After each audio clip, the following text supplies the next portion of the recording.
आज ना मी खूप जास्त खुश आहे का ते तुम्हाला पुढे मी सांगतेच, पण त्याआधी मी एक वेट लॉस सॅलड बनवलं होतं. त्याची रेसिपी मी तुमच्यासोबत आधी शेअर करते. तर इथे मी सकाळी मस्त असं फ्रेश होऊन रेडी होत होते, कारण मला थोडंसं बाहेर जायचं होतं म्हणून.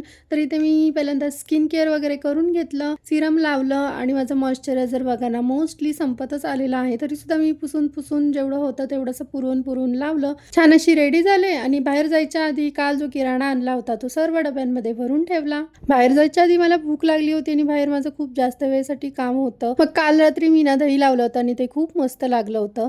तेच मी इथे फेटून एकदम क्रीमी टेक्स्चर सारखं बनवून बाजूला ठेवून दिले. एक मोठी काकडी आणि छोट्याशा अर्ध्या कांद्याचे पातळ स्लाइस केले आणि मग दह्यामध्ये चटणी, मीठ, हळद पावडर आणि काळी मिरी पावडर टाकून छान असं मिक्स केलं आणि पातळ स्लाइस मध्ये कापलेले कांदा आणि काकडी त्याच्यामध्ये टाकून ते सुद्धा छान मिक्स केलं. झालं मग मस्त असं वेट लॉस सॅलड तयार. हे सॅलड खाल्ल्यावर माझं पोट खूप जास्त वेळेसाठी भरलेलं राहिलं आणि मला भूक सुद्धा नाही लागली काही वेळेसाठी आणि मी लगेचच खाऊन बघितलं तर खरंच खूप मस्त झालं होतं. तुम्ही सुद्धा हे सॅलड घरी नक्कीच ट्राय करून बघा. सॅलड खाऊन बाहेर जायच्या आधी मी तुम्हाला आता सांगते की आज मी खुश का आहे ते. तर हाच जो कुर्ता मी आज घातला आहे तो मी जेव्हा जॉबला जायचे ना तेव्हा मला बिलकुल बसत नव्हता आणि आता मला हा एकदम व्यवस्थित बसतो, म्हणजे माझं वजन कमी झालंय. म्हणूनच तर आज मी खूप खुश आहे. तर चला मग भेटूया आपण पुढच्या ब्लॉग मध्ये. तोपर्यंत बाय बाय.